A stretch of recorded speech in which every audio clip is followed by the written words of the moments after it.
Today shows Texas installing even more fencing and razor wire inside Shelby Park, defying the Biden administration's deadline to reopen the property to the feds. Fox cameras captured this moment when the Texas National Guard told migrants approaching the razor wire barricade to turn around to Mexico. The United States government is suing Texas, arguing its agents need access to this 2.5-mile stretch of land around Shelby Park, especially during emergencies. Texas DPS tells Fox News that Texas kicked the feds out from this park because it thinks it can do a better job deterring migrants, claiming the Biden administration removes the state's razor wire and doesn't care about securing the border. It's not normal. It's not humane for anyone to cross a river, including children. It really shows how the federal government is attacking Texas for trying to prevent that, because what they want to do, they want to keep the border open. Also, a major change in procedure. Texas is now arresting migrants illegally crossing into the U.S., which Governor Abbott implemented under his emergency declaration.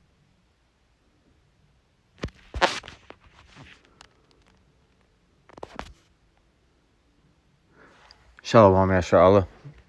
First and foremost, I'd like to give all praises, honor, and infinite glory to Yahweh, Bahashem, Yahushai, Bahashem Rakakadash. Double honors to the elders and to the apostles at Great Millstone. Peace and salutations to all you hopeful elect Akim that are out there laboring, that are pushing this word in truth and in sincerity. This is Brother Mar from the GMS Boise, Idaho camp. Coming at you with a lesson, with a title of Sedition. As you can see, Esau is against Esau, kingdom against kingdom, because right now the Texas National Guard is fighting against the regulations that the feds, which would be like the Department of Homeland Security, certain Border Patrol agencies, the FBI. I seen a video that the FBI wanted to enter a certain zone, and the Texas National Guard had them turn around. So this is Esau fighting against Esau. And the movie that's coming out, the Civil War, what type of American are you? That type of question is going to be starting to get raised up, whether you're a so-called constitutionalist. This is a term that these Edomites like to call each other, or patriots that go by the original founding fathers' so-called laws that they put in their constitution. And then you have the other people that are just go along to get along crew. But either way, there's going to be conflict, and the kingdom is divided against kingdom, roughly paraphrasing, it shall not stand. But I just wanted to bring this point up to show that, it's happening. In that movie, American Civil War, it was actually talking about the first two states that went against the so-called federal government was Texas and California. And the quote right here for the video is breaking. The war between the state of Texas and the federal government is escalating, because I remember they first started denying access about a week or two ago to the federal government. I believe it was a week, because this is pretty recent. And since then, it's been, escalating, because there's been certain times where the Texas National Guard has put certain barriers, like floating. They look like floating yoga balls, like huge rubber balls in the river. But the federal government said they had to take them down because it was risk or whatever reason, But as you can see, the federal government gets more bonus from getting the migrants here. They have to have the traffic going through to get the sleeper cells through of these other nations that are sneaking in their soldiers, the military-aged fighting men. And then, it just snowballs from there. And that's just another one of the calamities that Babylon the Great is going to be taking in these times. And I know I'm talking a lot. Salakia, I have some scriptures prepared, and I'm going to get to those in a second. I'm going to finish reading this. This is last week, Texas seized Shelby Park. The Biden administration is desperately trying to regain access to the area, but is repeatedly getting blocked by the Texas National Guard. So it's been more than one occasions.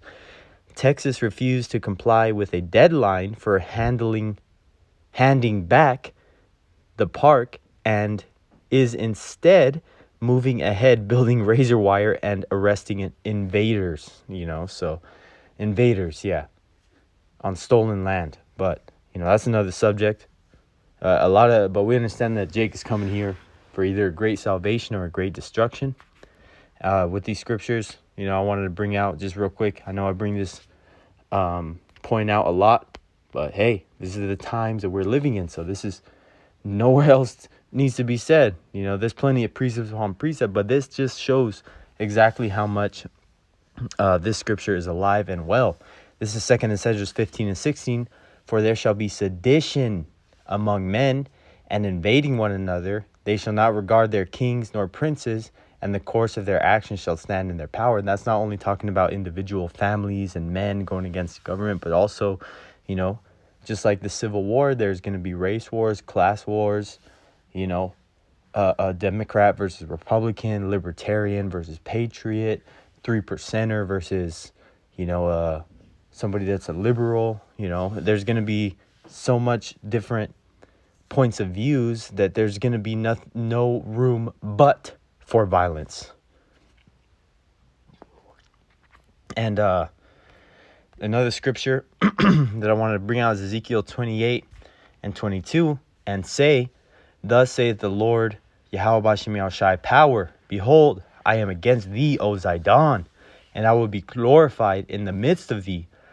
And they shall know that I am the Lord Yahweh, when I shall have executed judgments in her, and shall be sanctified in her. Because, amen, this was an example of the Lord and getting busy back in the ancient world.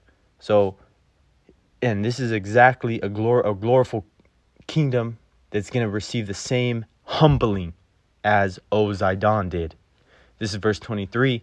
For I will send into her pestilence and blood into her streets, and the wounded shall be judged in the midst of her by the sword upon her on every side. And they shall know that I am the Lord Yahweh. So the judgments are going to come 360. Up, down, pressure from above, pressure from below. Every side. But Yahweh Bashem Yahushai is going to be the one who's bringing it by way of his sword, i.e. Esau Edom. Verse 24. And there shall be no more a pricking briar unto the house of Israel, nor any grieving thorn of all that are round about them, that despise them. And they shall know that I am the Lord Yahweh power, going into when we're ultimately in our kingdom, the kingdom of heaven. And when Yahweh Bashem Yahushai puts us above all these nations, and all these nations will reverence the Israelites, understanding that they are God's chosen people, the so-called Negroes, Latinos, and Native Americans. This is verse 25. Thus saith the Lord Yahweh Bashem Yahushai power, when I shall have gathered the house of Israel from the people among whom they are scattered, going into the four corners of the earth. Israelites are looking like every nation, but the spirit is what makes it an Israelite, not the outward appearance and the carnal, fleshly first thing you see. Like the saying always goes in the world, don't judge a book by its cover. Hey, that's a true statement. Don't judge a person's nationality based on how they look.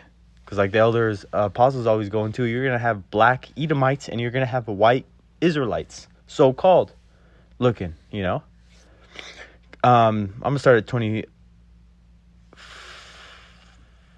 Salakia, I'm going to start over. Ezekiel 28 and 25. Thus saith the Lord Yahweh Bashem Yahushai power, when I shall have gathered the house of Israel from the people among whom they are scattered, and shall be sanctified in them in the sight of the heathen.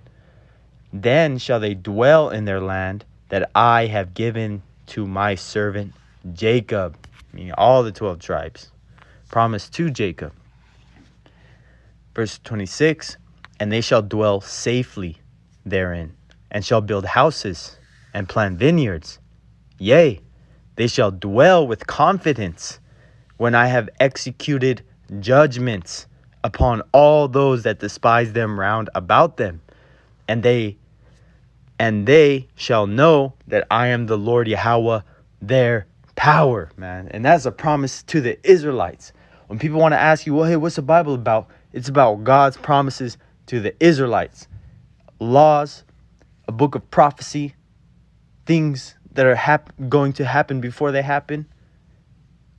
And how our ancestors, were moving back in the day.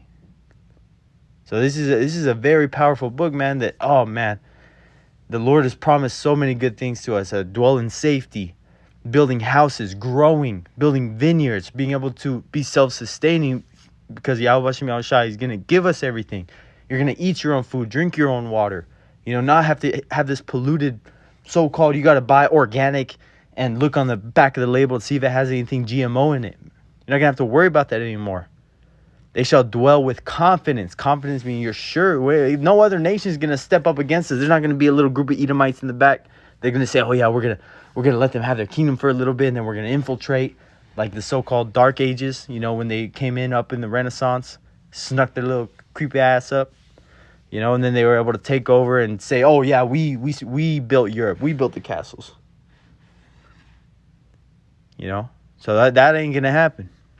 The Lord is always going to have Israel on top above all these nations.